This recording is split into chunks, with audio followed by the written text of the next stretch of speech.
정적 인터뷰, 먼저 더불어민주당 김현정 의원 전화 연결해 전국 현안들에 대해 살펴보겠습니다. 의원님 안녕하세요. 네, 반갑습니다. 평택시병 국회의원 김현정입니다. 먼저 어제 한미연합훈련 중에 발생한 오폭사고 어떻게 보셨습니까? 네, 먼저 부상 입으신 분들의 쾌유와 조속한 회복을 간절한 마음으로 기원합니다. 이번 사고는 어떤 이유로도 용납될 수 없는 사고라고 생각합니다. 어떤 이유로 폭탄이 민가에 투하되고 이후에도 실사격 훈련이 계속되었는지 밝혀야 할 것이고요. 네. 합참의장이 사고 발생을 즉시 인지하지는 못한 것 또한 조사되어야 한다고 생각합니다. 아울러 사고 원인이 무엇이든 간에 군의 안전 불감증을 질타하지 않을 수 없는데요. 사실 12.3 비상계엄 사태로 인해서 국민들은 지금 지칠 대로 지쳐있지 않습니까? 네. 이후에 어쨌든 그 12.3 내란에도 군이 동원됐고 군은 국민을 지키기 위해서 존재하는 것인데 군 때문에 국민이 불안해하는 이런 일이 발생해서야 되겠습니까? 네. 일단 군은 이번 사고를 철저히 조사해서 원인을 밝히고 다시는 이런 일이 재발하지 않도록 철저한 대책을 마련해야 한다고 생각하고요. 저희 더불어민주당도 국회 차원에서 할 수 있는 모든 노력을 다하겠다라는 말씀을 드립니다. 네, 정치 현안 살펴보겠습니다. 탄핵 정국 속에서 민생의 돌파구를 기대했던 여야정 국정협의회가 지금 멈춰 있습니다. 어제 최상목 권한대행이 빠진 여야 국정협의회가 열렸는데 성과가 좀 있었나요? 네, 일단은 모든 면에 있어서의 합의가 된 것은 아니지만요. 먼저 최상목 권한대행은 지금 헌재 판결 이후에도 마은혁 재판관을 임명을 거부하고 있지 않습니까? 네. 명백히 헌법을 위반하고 있는 것이고요. 헌법 위반한 공직자를 대통령 권한대행 자격으로 그 테이블에 나올 자격이 없다는 말씀을 먼저 드리고요. 지금 현재는 탄핵 심판이 모든 걸 빨아들이는 블랙홀처럼 빨아들이는 정국 아닙니까? 네, 그럼에도 불구하고 국민들에 대한 민생과 경제 그리고 미래를 위한 협의는 계속돼야 한다고 생각합니다. 네. 어제 여야 협의회에서는 일단은 추경 필요성에는 서로 공감을 했고 이제 3월 10일에 3차 회동을 하기로 했거든요. 네. 그때 정부 여당의 추경안을 제시해달라고 저희 당에서 제안을 한 바 있고 또 이제 국민연금과 관련해서는 모수개혁을 먼저 하기로 했고 자동조정 장치는 그동안 문제였던 자동조정 장치는 이제 특위를 만들어서 논의하기로 그렇게 합의를 했고 어제 국민의힘에서 이제 보험료율 13%하고 소득세율 43%를 저희 당에 또 제안해서 네. 이것도 마찬가지로 3차 회동에서 논의가 이루어질 거로 봅니다. 그래서 어쨌든 한꺼번에 모든 문제가 해결될 수는 없지만 계속 그렇게 여야 간의 협의를 통해서 간극을 좁혀가는 노력들은 해야 된다라고 생각합니다. 저희가 보기에는 답답한데 진전이 있긴 있는 겁니까? 어떻겠습니까? 그럼에도 불구하고 지금 사실은 여당이 국민의 삶에 대한 무한 책임을 지는 것인데 지금 오히려 야당의 발목을 잡고 있는 그런 형국이라서 저희 입장에서 좀 안타깝긴 합니다. 네, 민주당에선 반도체 특별법, 상속세법 등 민생사업법에 대해 신속 처리 안건, 패스트 트랙으로 처리하겠다는 입장입니다. 국민의힘은 이 패스트 트랙이 최장 330일까지 길어지는데 오히려 슬로우 트랙이 된다며 여야 협의회를 통해 풀어가자고 주장했는데요. 당에선 이 신속 처리 안건 지정하기로 결정한 건가요? 네, 저희가 이거 하기로 이제 내부적으로는 지금 결정이 되어 있는 그런 상황인데요. 네. 이 민생사법이 살펴보면 반도체 특별법을 포함해서 이 가상금리의 부담을 고객에게 전가하는 걸 금지하는 은행법이 있고요. 그다음에 네. 가맹본부의 가맹점주와의 교섭 의무를 부여하는 가맹점 사업법 그리고 공제 구간을 10억에서 18억으로 현실화하는 상속세법이 이제 민생사법인데요. 네. 그동안 저희가 이 네 가지 안건에 대해서 어떤 것들은 합의된 부분에 대해서만이라도 처리를 하자라고 지속적으로 얘기했음에도 불구하고 국민의힘은 항상 반도체법 같은 경우는 주 52시간제라든지 네. 상속세법 같은 경우는 최고 구간을 인하해야 된다는 등 이렇게 매번 단서를 달아서 네. 협의를 파행으로 몰고 가고 있거든요.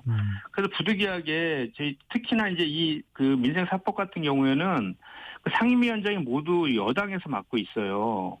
근데 아시겠지만 여당이 상임위원장을 맡게 되면 우리 야당이 법안 처리가 상당히 힘듭니다.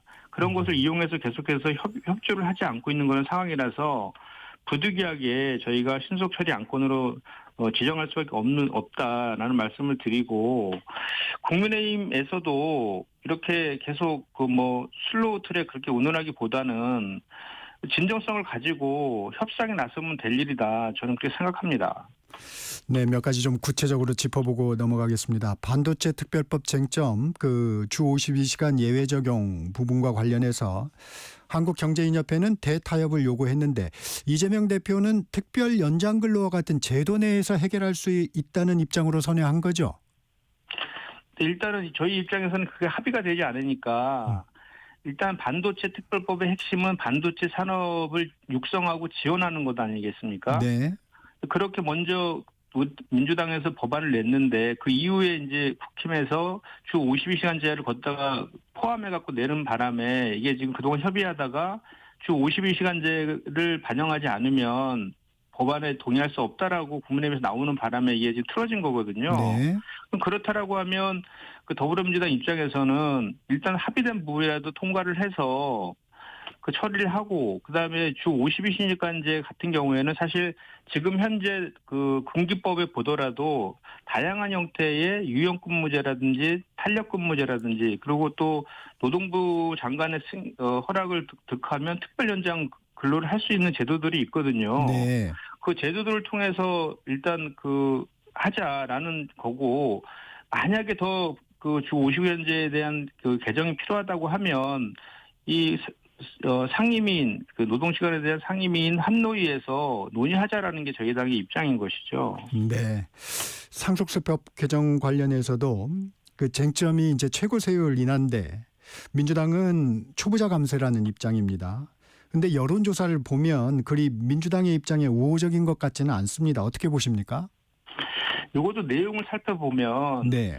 이게 그 이제 공제 구간이 이제 10억으로, 그러니까 10억으로 되었던 것이 28년 전이거든요. 네. 그 사이에 이제 부동산 가격이 두세 배로 올랐지 않습니까? 공제에 대해서는 다 여야가 좀 공감하는 부분인 것 같아요. 네. 근데 이제 최고세율 같은 경우 국민의힘에서 말하는 그 최고세율은 이제 50%가 최고세율 아닙니까? 네. 그 최고세율을 좀 40%로 낮추자라는 것인데 거기에 해당하는 그 국민들은 1000명이 955명인가밖에 되지 않거든요.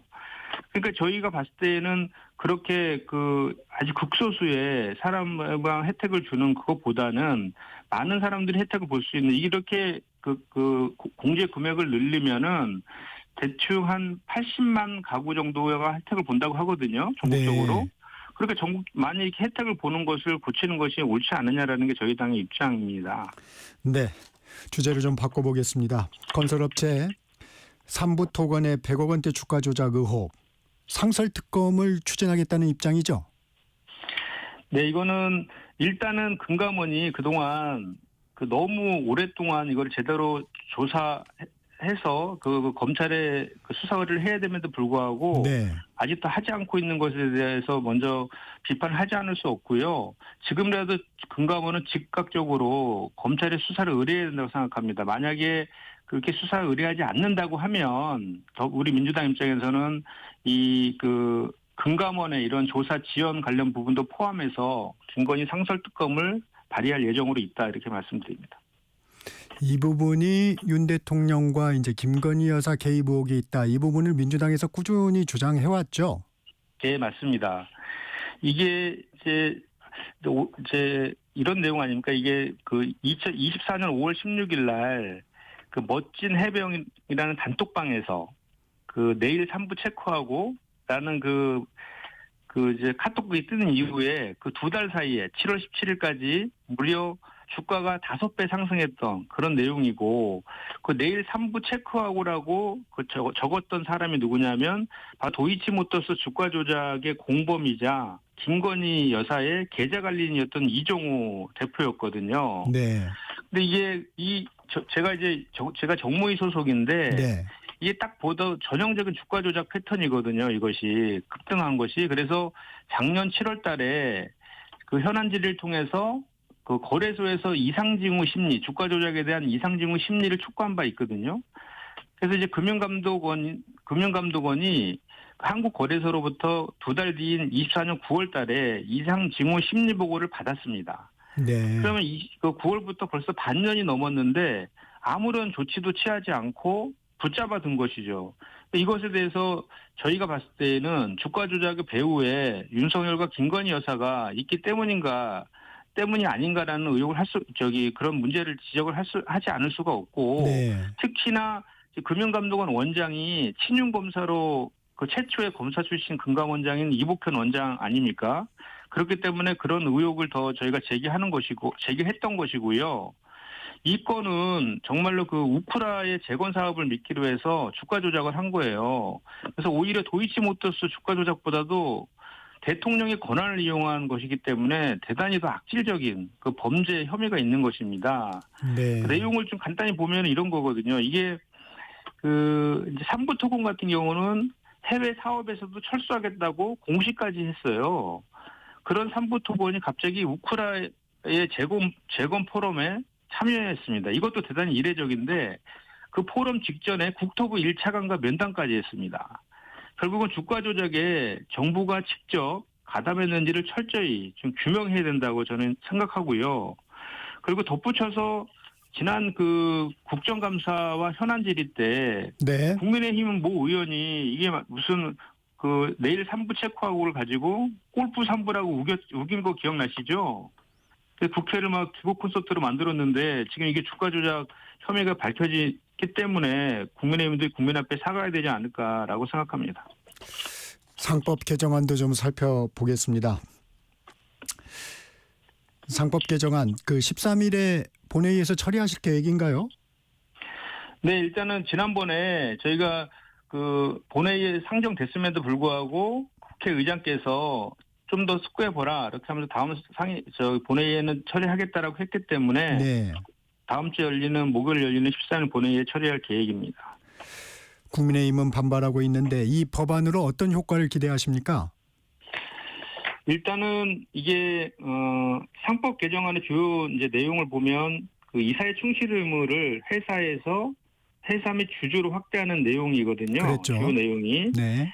그래서 이 그동안에 그 한국의 그 자본시장이 기업의 이제 그 지배주주의 경영권 승계라든지 지배력 강화 등을 위한 그 목적으로 편법적 지배구조 개편이 이루어져 왔었거든요. 삼성물산의 합병이 그랬고 두산바켓의 합병도 그랬고요. LG화학의 물적 분할 이런 문제들이 한국 증시가 글로벌 투자자로부터 저평가받는 소위 코리아 디스카운트라고 하지 않습니까? 네. 그 주요 원인 중에 하나로 작용하고 있었거든요. 그 이유는 이제 바로 이런 우리 현재 상법이 주주의 이익 보호에 대한 명확한 규정이 부족했기 때문에 외국인 투자자들과 1,500만 개인 투자자들에게 부정적인 인식을 심어 주었던 것이거든요. 그래서 이 개정안이 이제 시행이 되게 되면 그 자본시장의 투명성과 공정성이 높아지고 이는 결국은 이제 개인 투자자와 외국인 투자자들에게 긍정적인 신호가 될 것입니다. 그래서 결과적으로 한국 기업의 가치가 올라가고 국내 투자자들의 신뢰를 회복하는 데 기여할 것이라고 생각합니다. 재계에서는 소송 남발과 경영권 공격으로 이어질 수 있다 하고 우려를 많이 하고 있습니다. 네. 말 그대로 우려입니다. 이사의 충실 의무 확대가 반기업적 입법이라는 주장을 하고 있는 것인데요. 사실 이 상법 개정은 공정한 그 자본시장에서의 경쟁의 장을 마련하고 예측 가능성을 높이기 위한 최소한의 조치입니다. 그리고 기존의 줄 소송의 우려와 관련해서는 과거에도 증권관계 집단소송법이 도입될 때도 똑같은 소송 남발에 우려하는 목소리가 컸거든요. 근데 실제로 시행해 보니까 20년 동안 소송은 단 10건밖에 제기되지 않았습니다. 그리고 또 미국처럼 이사의 책임보험 제도를 일반화한다라고 하면 만약에 소송이 있다 하더라도 기업 부담은 크지 않을 것이다라는 말씀을 좀 드리고요. 네. 또 한 가지 덧붙이면은 뭐 외국인 투자자의 먹잇감이 될 수 있다라는 그 우려도 주장이 근거가 약합니다. 주로 재계에서 그 근거로 제기하는 것이 삼성전자의 외국인 펀드들을 얘기하는데 삼성전자의 주요 외국인 펀드가 이제 그 블랙록이라든지 뱅가드, 캐피털, 노르웨이 국부펀드 등이 있거든요. 네. 근데 이 외국인 펀드들은 지난 30년 동안 단 한 차례도 그 자기가 투자한 회사에 이사 선임 등을 직접 시도한 적이 없습니다. 그래서 기업이 주주 가치를 보호하고 정당하게 경영한다라면 소송을 걱정할 하등의 이유가 없다. 과도한 우려다 이렇게 말씀드립니다. 네. 국민의힘에선 소액주주 권익보호는 자본시장법 핀셋 개정으로 할 수 있다. 이게 이제 자본시장법을 개정을 하게 되면 상장된 법인에만 적용이 되는데 이 상법 개정을 하면 100만여 법인에 모두 적용되기 때문에 이런 부분을 얘기하는 것 같은데 어떻게 생각하십니까? 그러니까 그렇기 때문에 저희 그 민주당 입장에서는 그 상법과 자본시장법 개정을 두 개 다 해야 된다라고 주장하는 것입니다.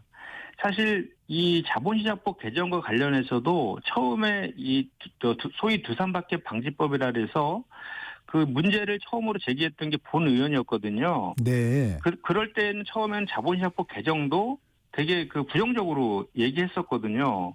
그러다가 저희 더불어민주당에서 상법 개정을 당론으로 이제 결정하고 이제 추진하니까 네. 갑자기 이제 재계에서 반대를 하고 그러니까 그 정부와 여당 입장에서 갑자기 이제 자본시장법 개정으로 하자 이렇게 대안을 제시한 것이거든요. 네. 그렇기 때문에 근데 실제로는 좀 전에 말씀하신 것처럼 그 자본시장법은 2,600여의 기업에만 해당이 되는 거예요. 그리고 우리나라는 100만 개가 넘는 기업이 있습니다. 네. 그래서 상법은 그 전체 기업에 대한 일반법적인 법인 것이고 자본시장법은 상장회사에 대해만 적용되는 것이기 때문에 그 두 개의 그 법안은 서로 선택할 문제가 아니라 서로 보완해야 될 문제가 있거든요. 그렇기 때문에 저희는 둘 다 그 개정해야 된다라는 입장인 것입니다. 네. 상법 개정안이 통과가 되면 이 재계 우려대로 만약에 소송이 남발된다면 배임죄가 좀 문제가 될 텐데 배임죄에 대해서는 이재명 대표도 좀 전향적으로 검토할 수 있다는 입장인가요? 네, 그 한경협 회동 자리에서 그렇게 언급을 하셨는데요. 네. 사실 그 배임죄가 두 개가 있습니다. 상법상의 특별 배임죄가 있고 네. 형법상의 배임죄가 있거든요. 근데 두 개의 형량이 같습니다. 같기 때문에 그 상법상의 특별 배임죄는 사실 사문화되어 있던 게 현실이에요.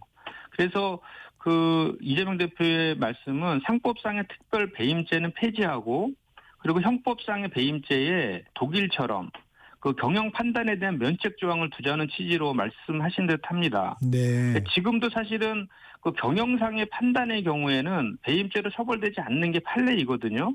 그런데 어쨌든 재계의 우려를 그 반영해서 법에 명확히 규정하자라는 의미로 이렇게 말씀하신 것 같습니다. 이 당내 상황 좀 여쭤볼게요.